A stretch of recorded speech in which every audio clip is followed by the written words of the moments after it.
Ingabo z'u Rwanda zasubije umutwe w'iterabwoba ugendera ku mahame ya Kisilamu Islamic State uherutse kuvuga ko ibikorwa byazo byo kugarura amahoro mu ntara ya Cabo Delgado muri Mozambique bigamije guhotera abayisilamu b'inzirakarengane, zivuga ko ziteguye guhangana mu gihe haba hari ugerageje guhungabanya umutekano w'igihugu n'abanyarwanda muri rusange. Amakuru yashyizwe hanze n'ishami rya BBC rishinzwe gukora ubusesenguzi ku nkuru n'inyandiko BBC Monitoring muri iki cyumweru agaragaza ko umutwe w'iterabwoba wa Islamic State washyize hanze ubutumwa bwibasira u Rwanda kubera ko ruherutse kohereza muri Mozambique ingabo zo kurwanya abarwanyi bakorana nawo. Ni amakuru iri shami rya BBC ryagezeho nyuma yo gukurikirana inyandiko zo kuri internet zirwanya u Rwanda z'ibitangazamakuru bimwe bishyigikiye umutwe wa Islamic State, birimo icyitwa Hadman al-Aswal, icyitwa al-Batal, icyitwa al-Diyat, icyitwa al-Dir al-Sunni, n'icyitwa al-Murihafat, n'icyitwa Talay al-Ansar na Nashir al-Kabar News. Ubu butumwa bugira buti: bakristo b'u Rwanda, ibikorwa by'urugomo byanyu ku bayisilamu b'inzirakarengane nibyo bituma abayisilamu babarwanya. Abarwanyi bari barigaruriye intara ya Cabo Delgado muri Mozambique basanzwe biyitirira Al-Shabaab, bakorana na Islamic State, ndetse hari n'amakuru yemeza ko muri 2019 abayobozi bakuru b'iyi mitwe yombi bahuye bagirana ibiganiro.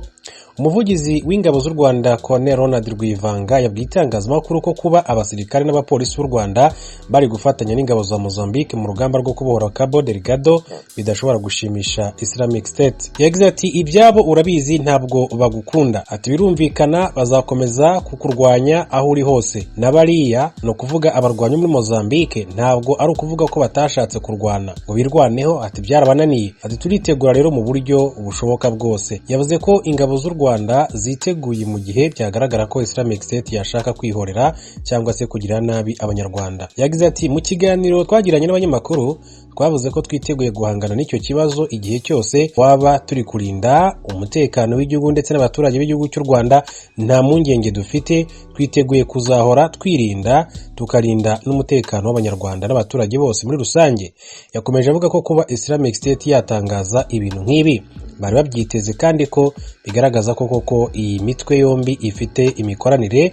Ati kuba rero babivuze twari tubyiteze, nta nubwo umuntu agomba kubitindaho, ahubwo nibigaragaza ko bafatanya ibikorwa. Yavuze ko kugeza ubu nta bimenyetso bihari bifatika bigaragaza ko Islamic State ishobora kugira nabi u Rwanda. Ati oya ntabyo, ariko niyo byagaragara ndumva bitaduteye ikibazo. Uyu mutwe w'iterabwoba ukorera mu ntara Cabo Delgado muri Mozambique wavutse mu mpera za 2017, ibikorwa byawo byatangiye gufata indi ntera mu mpera za 2020 n'intangiriro za 2021. Byageze iki gihe umaze kwigarurira uturere tugera kuri 5 mu tugize intara Cabo Delgado.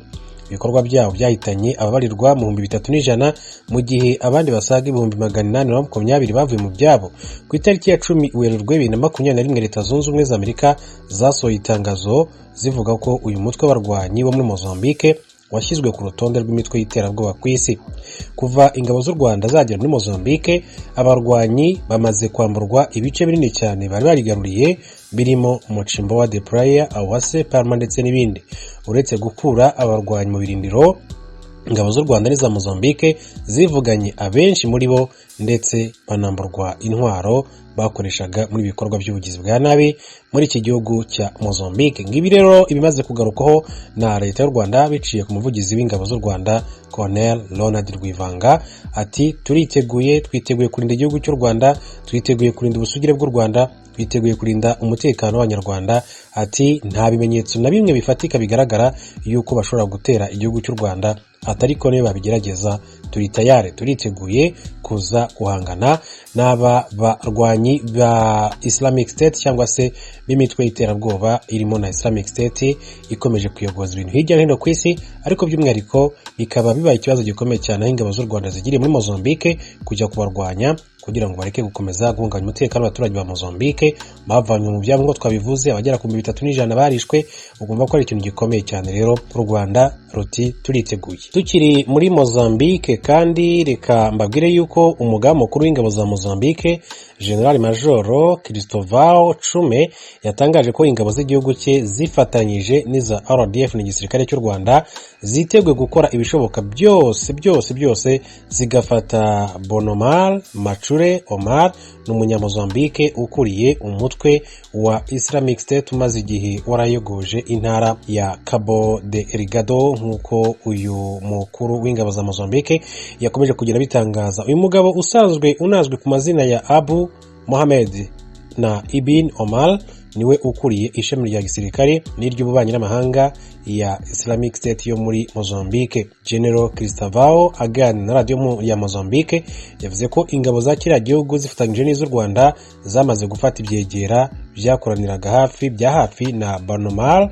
Machure Omar, kuri ubu bikaba biri mu maboko y'inzego za gisirikare n'iz'umutekano muri Mozambique. Umugaba mukuru w'ingabo za Mozambique yavuze ko bafite amakuru yizewe yuko kiriya kihebe kiri mu gace ka Muchimbo wa de Praia, ibi baha rero icyizere cy'uko bashobora kugicakira. Yagize ati turabizi ko ari muzima, ari muri aka gace, ati k'imirwano ka Muchimbo wa de Praia ari hafi ahangaha, ati kandi ndatekereza ko tugomba gukomeza ibikorwa byacu by'ubutasi. Muri iyi minsi yatakaje bamwe mu basore be, ati b'ingirakamaro barimo abamurindaga, kandi bamwe muri bo ati twafashe, ati barimo abari bamwungirije.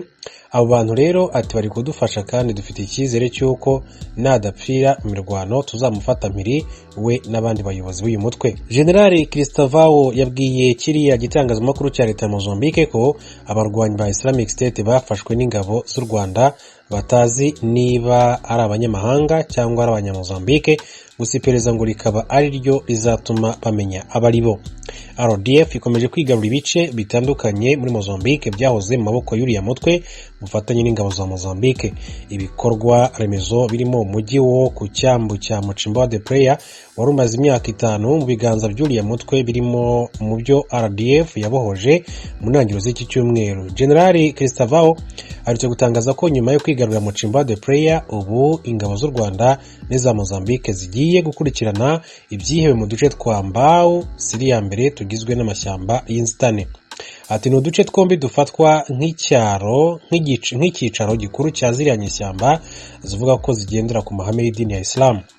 Yavuze ko kuri ubu RDF n'ingabo z'igihugu cye bari kwifashisha akajugujugu z'intambara mu guhiga ziriya nyishyamba, ndetse ngo zikaba ziniteguye kugota ibice byose ziherereyemo kugira ngo zitabona aho zisohokera ngo zihunge. Ministre w'ingabo mushya wa Afrika y'Epfo ntiyigeze atesha agaciro ibyo RDF yagezeho mu gihugu cya Mozambique. Ministre w'ingabo mushya wa Repubulika ya Afrika y'Epfo Thandi Modise ntabwo yigeze arenga cyangwa se ngo anenge iby'ingabo z'u Rwanda zimaze kugeraho mu bikorwa byo kurwanya intagondwa z'umutwe w'iterabwoba zihungabanya umutekano w'abatuye mu ntara ya Cabo Delgado muri Mozambique. Ku itariki ya 11 Kanama 2021 nibwo igitangazamakuru Chimp Reports kivugwaho gukorera mu kwa leta Uganda cyatangaje ko Minisitiri Modize umaze iminsi 2 arahiriye izi nshingano yagiriye ikiganiro kuri imwe mu maradiyo muri Afrika y'Epfo. Cyatangaje ko muri iki kiganiro Minisitiri Modize yavuze ko nta kazi zigeze zikora kuko ngo ahubwo ngo nibwo urugamba rukitangira. Ni mu gihe umuvugizi w'ingabo z'u Rwanda Colonel Ronald Rwivanga herutse gutangaza ko izi ngabo zamaze gukura intagondwa mu birindiro byazo byose, zimwe ziricwa hafatwa na zimwe mu ntwaro zari zifite. Muri iki kiganiro n'iyi radio kigitangazamakuru kitavuze izina, ngo Minisitiri Modize yavuze ati urugamba nibwo rugitangira, ati ibi ntibyafatwa nk'insinzi ya nyuma. Ati yakomeje agira ati ubwo inyeshyamba zabonaga ko ingabo z'amahanga zije zatangiye guhunga aho bafashe, ati hari ahantu hatari abarwanyi, ati abanyarwanda baragenda rero bagafata ahantu gusa, ati ni propaganda iri gukora, reka twiturize. Si Minisitiri Modize rero wabitangaje. Bwiza ni ikinyamakuru cyandikira mu butaka bw'u Rwanda yashakishe radio muri Afrika y'Epfo Minisitiri Modize yagiriyeho iki kiganiro irayibura. Yakomeje ahubwo gushakisha isanga kuri Omni FM hari ikiganiro umunyamakuru witwa Lefiliwe Moroto yagiranye n'umusesenguzi mu by'umutekano witwa Jasmine Opperman ku itariki ya 10 Kanama 2021 cyerekeye RDF. Abanyamakuru bateze amatwi iki kiganiro cyatambutse muri programu ya Omni FM cyitwa Breakfast with Lefiliwe Moroto 19:37 basanga amagambo quotes yose yitiriwe Minisitiri Modize ariho yakuwe. Ni nka ati n'urugamba nibwo rugitangira, ibi ntibyafatwa nk'insinzi ya nyuma iyo yatangajwe na Jasmine Opperman nk'uko babigarutseho. Ku itariki ya 9 Nyakanga 2021 guverinoma y'u Rwanda yatangiye kohereza abasirikare n'abapolisi muri Mozambique kugira ngo bafashe inzego z'umutekano z'iki gihugu kurwanya intagondwa zihungabanya umutekano wa Cabo Delgado. Ni igikorwa cyakozwe mu bihugu bigize umuryango w'akarere ka Afurika y'Amajyepfo SADC na Mozambique iherereyemo. Umuryango byiteguraga rero kohereza ingabo zabyo muri iriya ntara ya Cabo Delgado nk'uko byari byemejwe n'inama yari iherutse guhuza abayiyoboye. Uwari minisitiri w'ingabo wa Afurika y'Epfo icyo gihe Nosiwe Mapisa Nkakula yagira